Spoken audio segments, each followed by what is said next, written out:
Teori masuknya Islam di Indonesia. Sebelum mendengarkan, mohon untuk like dan subscribe agar channel ini berjaya di darat dan udara. Terima kasih. 4 teori yang berkembang menurut para ahli.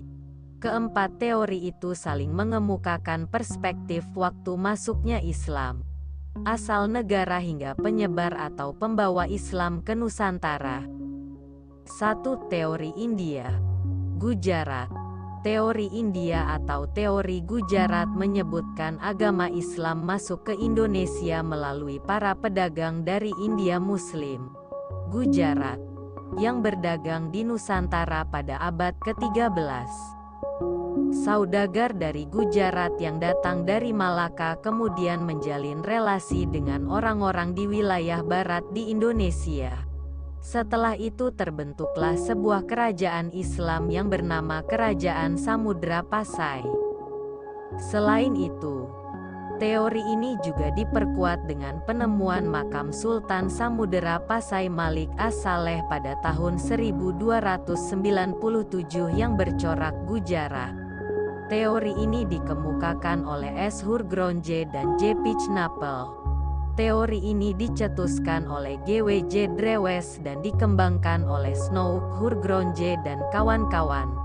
Teori India atau teori Gujarat ini juga diyakini oleh sejarawan Indonesia Sucipto Wiryo Suprato. Soal awal mula masuknya Islam di Indonesia adalah melalui India, Gujarat. 2. Teori Arab. Mekah. Teori Arab Mekah, yang menyebutkan Islam masuk ke Indonesia langsung dari Arab, Mekah, pada masa kekhalifahan. Teori ini didukung oleh J.C. Vanler hingga Buya Hamka atau Abdul Malik Karim Amrullah.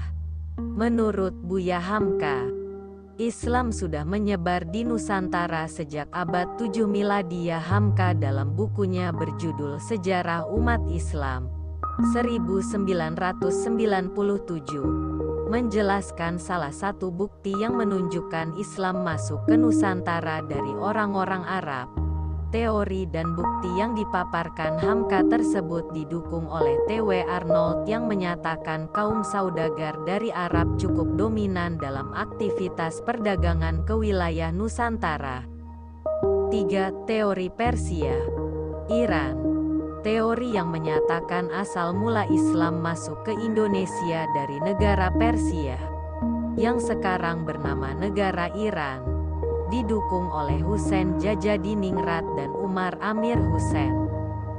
Salah satu contohnya adalah seni kaligrafi yang terpahat pada batu-batu nisan bercorak Islam di Nusantara.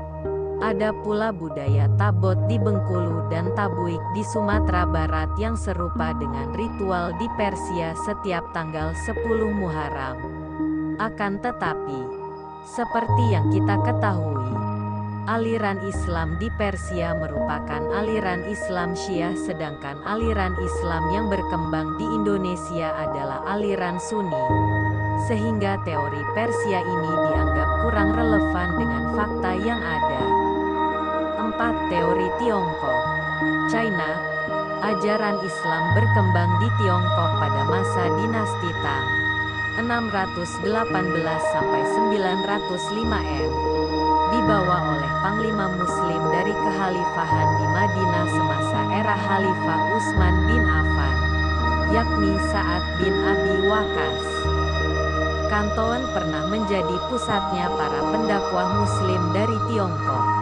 Jin A. Berli, 2004, dalam buku Islam in China menyebut relasi pertama antara orang-orang Islam dari Arab dengan bangsa Tiongkok terjadi pada 713 Miladiyah. Diyakini, Islam memasuki Nusantara bersamaan migrasi orang-orang Tiongkok ke Asia Tenggara. Mereka memasuki wilayah Sumatera bagian selatan, Palembang, pada 879 atau abad ke-9 Masehi. Bukti lain adalah banyak pendakwah Islam keturunan Tiongkok yang punya pengaruh besar di Kesultanan Demak, kerajaan Islam pertama di Jawa. Seiring dengan keruntuhan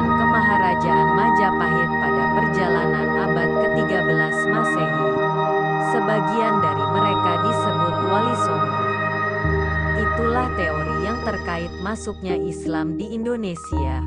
Semoga bermanfaat dan selamat belajar.